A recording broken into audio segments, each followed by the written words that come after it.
Hi friends, welcome to jksamayal. இன்றைக்கி நம்ம பார்க்க போகிறது மைசூர் போண்டா. இது சாயங்காலம் டீ காப்பிக்கு இல்லாமல் நம்ம சும்மா சாப்பிட்றதுக்கும் அவ்வளோ சூப்பராகவும் இருக்கும். அதே சமயத்தில் அவ்வளோ டேஸ்ட்டாகவும் ஈஸியாகவும் சமைக்கக்கூடிய இந்த மைசூர் போண்டா ரெசிபியை எப்படி செய்யலான்றதை இந்த வீடியோவில் பார்க்கலாம். இப்போ இந்த மைசூர் போண்டா செய்கிறதுக்கு என்னென்ன தேவையான பொருட்களையும் இப்போ பார்த்துடலாம். இதற்கு ஒரு 1/4 கப்பு அரிசி மாவு, 2 கப் அளவுக்கு மைதா மாவு. மைதா மாவு பார்த்திங்கன்னா நான் எடுத்துருக்க அளவுன்னு பார்த்திங்கன்னா இந்த அரிசி மாவு எடுத்துருக்கு பார்த்திங்களா கப்பு, அதே கப்பு அளவில் 2 கப்பு அளவுக்கு மைதா மாவு, 1/4 கப்பு அரிசி மாவு. கருவேப்பிலை 2 கொத்து, அதாவது சின்ன சின்னதாக கட் பண்ணிக்கோங்க. அதே போல் கொத்தமல்லியிலையும் கொஞ்சோண்டு, அதுவும் சின்ன சின்னதாக கட் பண்ணிக்கோங்க. ஒரு சின்ன அளவு இஞ்சி, அதுவும் சின்ன சின்னதாக கட் பண்ணிக்கோங்க. அளவுன்னு பார்த்திங்கன்னா 1 ஸ்பூன் அளவுக்கு இருக்கும். 1 ஸ்பூன் சீரகம், 1 வெங்காயம் சின்னதாக கட் பண்ணிக்கோங்க. 2 பச்சை மிளகாய், அதுவும் சின்ன சின்ன சைஸில் கட் பண்ணி வச்சுருக்கேன். 1/2 கப் அளவுக்கு தயிர், சால்ட்டு தேவைக்கேற்ப, சமையல் சோடா 1/4 ஸ்பூன். இப்போ இந்த பொருளெல்லாம் வச்சு நம்ம மைசூர் போண்டா இப்போ எப்படி செய்யலான்றதை பற்றி பார்க்கலாம். செய்கிறதுக்கு ஒரு அகலமான பாத்திரம் எடுத்துக்கோங்க. அதில் நம்ம எடுத்து வச்சுருக்க மாவு சேர்த்துடலாம். மைதா மாவு,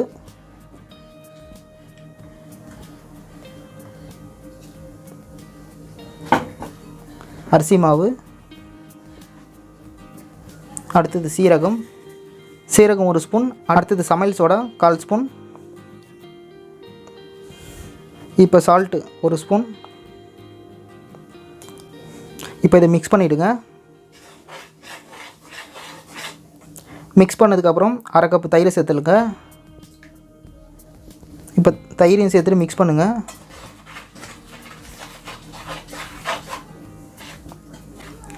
இப்போ மாவு நம்ம கரைக்கணும், அதுக்காக தண்ணி சேர்த்துக்கலாம்.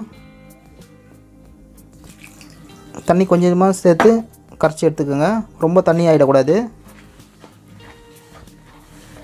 மாவு பாருங்கள், இந்த மாதிரி கரைச்சிக்கணும். ரொம்ப தண்ணியாகவும் இருக்கக்கூடாது, ரொம்ப கட்டியாகவும் இருக்கக்கூடாது. இப்போ பார்க்குறீங்களா, இந்த பதத்தில் இருக்கணும் மாவு கரைக்கிறது. இந்த பதத்துக்கு மாவு கரைச்சது பிறகு இதில் நம்ம நறுக்கி வச்சுருக்க ஒரு வெங்காயத்தை சேர்த்துடலாம். அடுத்தது கொத்தமல்லி இலை, அடுத்தது கறிவேப்பிலை, அடுத்தது 2 பச்சை மிளகாய்.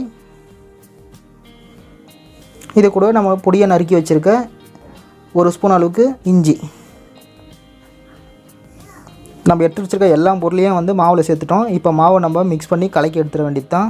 கரண்டி போட்டு நல்லா மிக்ஸ் பண்ணிக்கலாம்.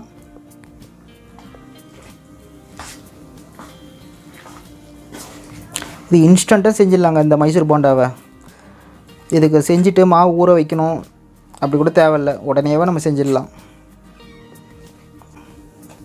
அவ்வளோதாங்க, மைசூர் போண்டாவுக்கு மாவு ரெடியாக இருக்குது. இப்போ உடனே போய் நம்ம ஆயிலில் போட்டு பொரிச்சு எடுக்கலாம் போண்டாவை. இப்போ போண்டா போடுறதுக்கு பேனில் ஆயில் ரெடியாக இருக்குது. ஆயில் சூடாகிடுச்சான்னு செக் பண்ணிக்கலாம். அதுக்கு முன்னாடி நம்ம எடுத்து வச்சுருக்க மாவில் கொஞ்சமாக ஒரு சின்ன அளவுக்கு எண்ணெயில் போட்டு பாருங்கள். போட்ட உடனே அந்த மாவு வந்து இந்த மாதிரி ஆயிலுக்குள்ளேயே இருந்துச்சுன்னா இன்னும் கரெக்டான சூடு ஆகலைன்னு அர்த்தம். இந்த மாதிரி எண்ணெய் நல்லா சூடாகிறதுக்கு முன்னாடி நம்ம மாவு ஆயிலில் சேர்க்கக்கூடாது. சேர்த்தா என்ன ஆகுனா போண்டாவில் ஆயில் ரொம்ப குடிச்சிரும். அதனால் நல்லா எண்ணெய் சூடானதுக்கப்புறம் தான் வந்து நம்ம எண்ணெயிலே மாவு போடணும். இப்போ பாருங்கள், நம்ம போட்ட மாவு வந்து சூடாகலை. அந்த மாவு பாருங்கள் ஆயிலுக்குள்ளேயே தான் இருக்குது. நல்லா சூடாகிடுச்சுன்னா போட்ட உடனே மேலே வந்துடும். இப்போ ஆயில் சூடாகிடுச்சுன்னு செக் பண்ணிக்கலாம். பாருங்கள், போட்ட உடனே மாவு மேலே வந்துடுச்சு பாருங்கள், உப்பிக்கின்னு. இப்போ ஆயில் கரெக்டாக இருக்குது சூடு. இந்த சூட்டில் இருக்கும்போது தான் நம்ம மாவு உள்ளே சேர்க்கணும் ஆயிலில். இப்போ போண்டா போடலாம். அதுக்கு என்ன பண்ணுங்கள், கொஞ்சம் கொஞ்சமாக கையிலேயே எடுத்து போடுங்க. இந்த அளவுக்கு எடுத்துகிட்டு கையிலேயே எடுத்து போட்டிங்கனாலே போதும்.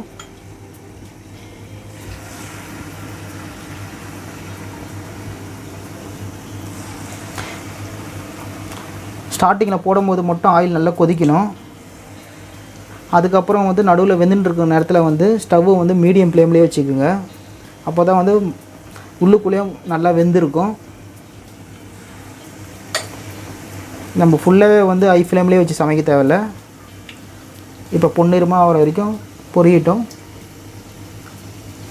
இப்போ ஒரு பக்கம் வரைக்கும் வெந்திருக்கும், இன்னொரு பக்கமும் திருப்பி போடுங்க. எல்லா பக்கமும் பொன்னிறமாக பொரியணும், அந்தளவுக்கு பொரிச்சு எடுக்கணும். இப்போ பாருங்கள் 2 பக்கமும் நல்ல கோல்டன் ப்ரௌன் கலர் வர வரைக்கும் மைசூர் போண்டா ரெடி ஆகிடுச்சு. இந்த போண்டாவுக்கு அப்படியே சுட சுட தேங்காய் சட்னியோடு சாப்பிட்டா அவ்வளோ சூப்பராக இருக்கும்.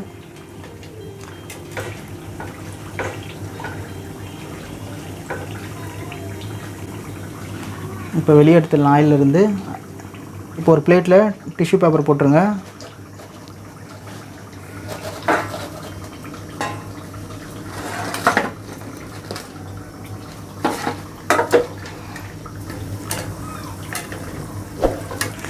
இதே மாதிரி தான் மீதம் உள்ள மாவுலேயே நம்ம போண்டா போட்டுக்கலாம், மைசூர் போண்டாவை.